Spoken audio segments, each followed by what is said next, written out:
Hello mga ka-artist, ako po si Zedrick Jon Mariano. Tawagin niyo ako Kuya Seth or ka-artist Seth. Oops! Indo muna mga ka-artist.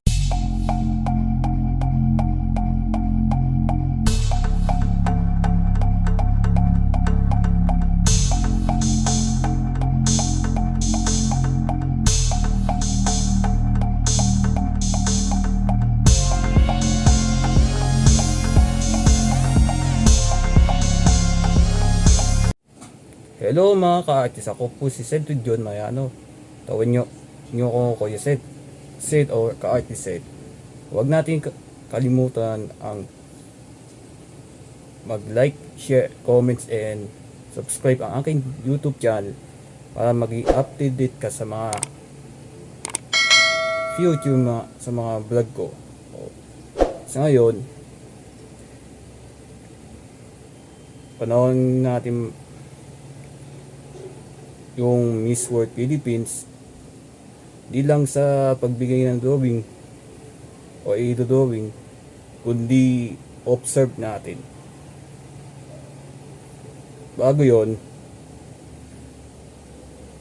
i-drawing mo ng dalawang candidate kung na-predict ko bang nasa nanalo sa mga budget.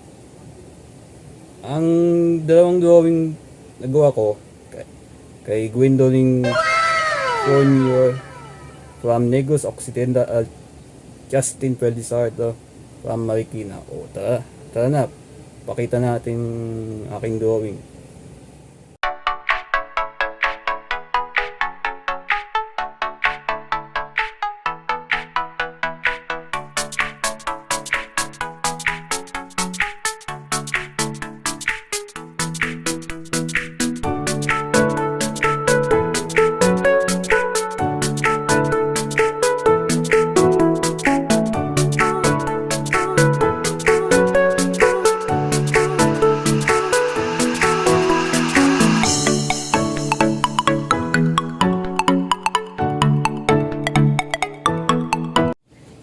Tapos namang dalawang drawing. So tara na, let's go mga ka-artist. Off to more arena sa Miss World Philippines. And Miss World Philippines 2014, Valerie Wayman.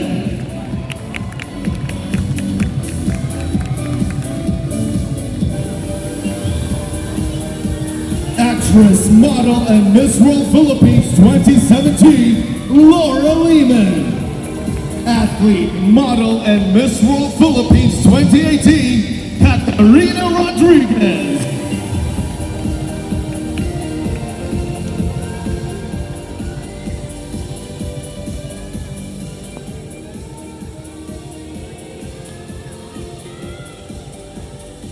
Good evening, MWPH Arena, and good evening, world. At sa lahat ng ating online viewers, mabuhay and welcome to Miss World Philippines 2022 Coronation Night. Months after months of preparation and hard work, tonight, 4 of our 36 exceptionally empowered Filipinas will live their dream as the most beautiful women in the world. Their lovely displays and beauty transcend through barriers and really empowered to this platform of beauty with a purpose. This is Miss World Philippines 2022. Carefully chosen and has overcome all their fair share of challenges.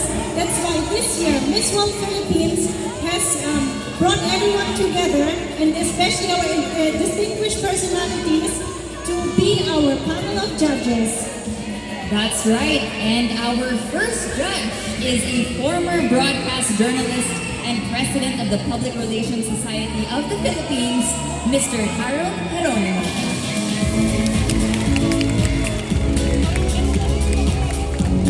Our second judge was Mr. Chinatown 2014 first runner-up, an actor, social media influencer, and the Blue Day Water Spa ambassador, David Licauco. An influencer, singer, actress, and Silka product endorser, Angelina Cruz.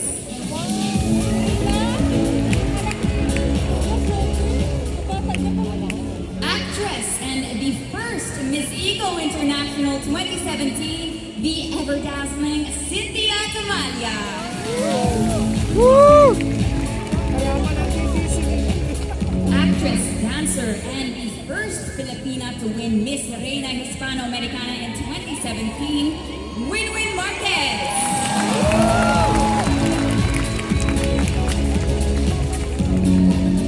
Miss Supranational Philippines 2018, Jeza Huelar Simon.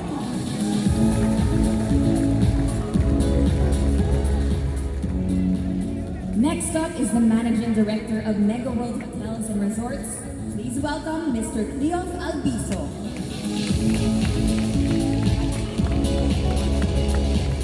Our next judge is the Chairman and CEO of Love Your Skin, Dr. Danilyn Vera.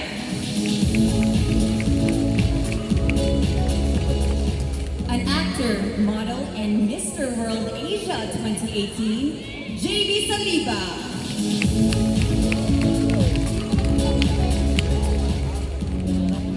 And our next judge was crowned as Miss Republic of the Philippines 1973 and Miss World 1973 first runner-up. Ladies and gentlemen, please welcome Miss Evangeline Pascual.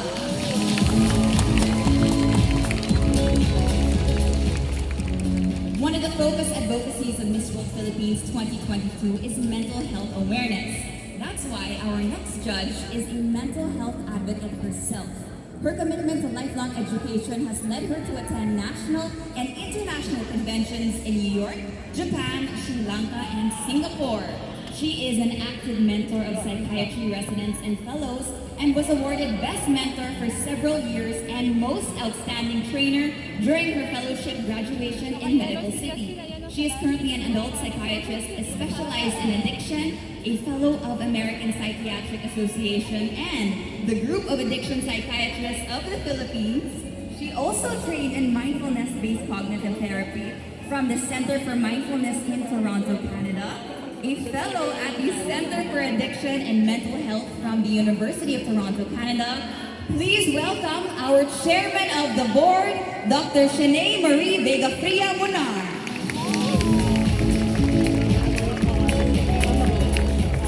I speak everyone's minds when I say our panel of judges will be the ones who will have the toughest job tonight. Full spin, right girls? I mean, you could tell them how incredible all of them looked in their gowns. What do you think, Katrina? I completely agree with you. They look stunning. I love all their evening gowns. And I'm sure the audience has their favorites too, right? Who among our top 20 do you think made the other girls get a run for their money? Let's hear it!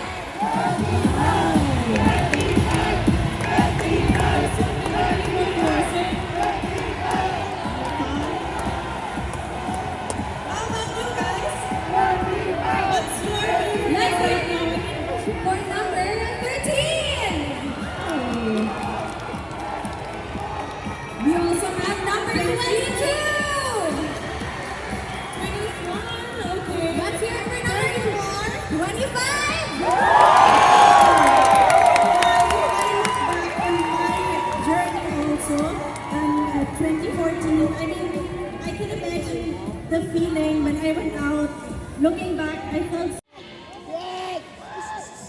Break a leg! Miss Cleofe Albiso.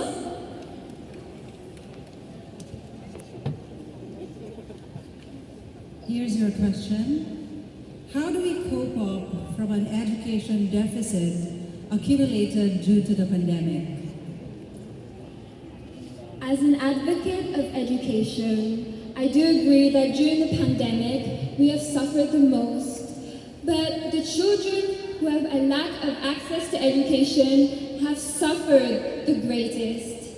And working hands in hand with ERDA Foundation, who empower the marginalized Filipino, I believe by uniting benefactors and encouraging our children and allowing them to go back to school, especially during this pandemic, will make this world a better place. Because education is the greatest weapon against poverty. Thank you. Thank you for number 25. Education is the greatest weapon against poverty. As I told you, these ladies are so smart. Now we're calling on candidate number 24, Allison Gante.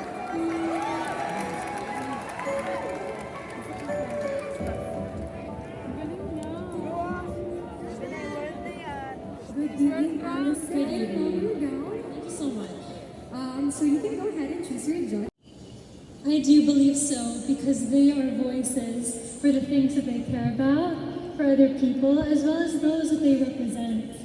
Vloggers and vloggers do their best to provide people with information in all shapes, size, forms, and platforms. My mother personally herself is a vlogger, and I know that she proudly advocates and shares all the things she's passionate about. Anyone can be well educated on a subject if they're passionate and dedicated, and if people use credible sources, then absolutely. Thank you. Thank you so much, Ashley, and happy birthday again. Now let's call on our next candidate number 18. I salute kay Ashley. I salute siyempre. Hi, Justine. There's your microphone. All right, so you got this. You can go ahead and pick your judge.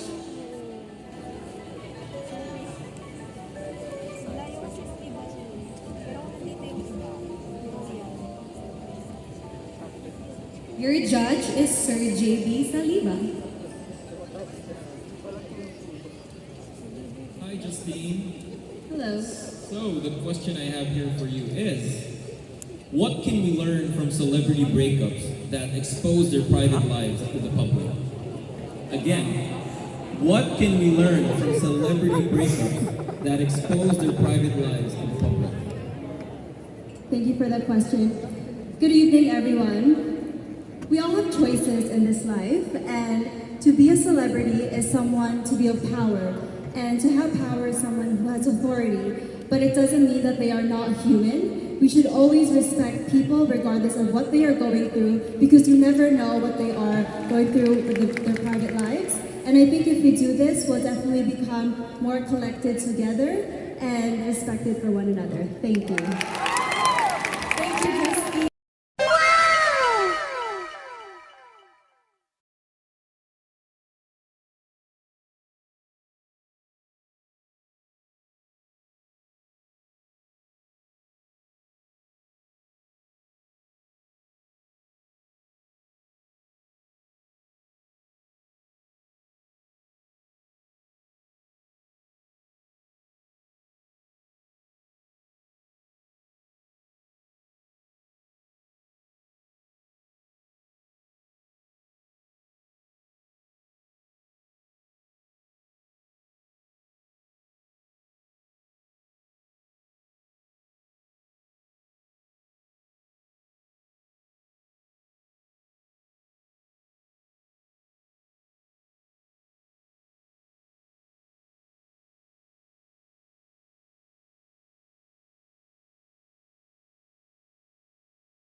Sobrang saya. Hindi ko na-expect. At nakamasaya. Very unforgettable aking experience na panood, na meet, at sobrang saya. At saka dalawang drawing ko nagawa. Hindi ko in-expect. Na-predict. Nasa budget. At dalawa na crown. Ang tinatanong mga netizen, kung na-predict o nahula. Ang sagot ko, hindi ko masasabi yan, ay una-una, dalawang bet kayong dalawa.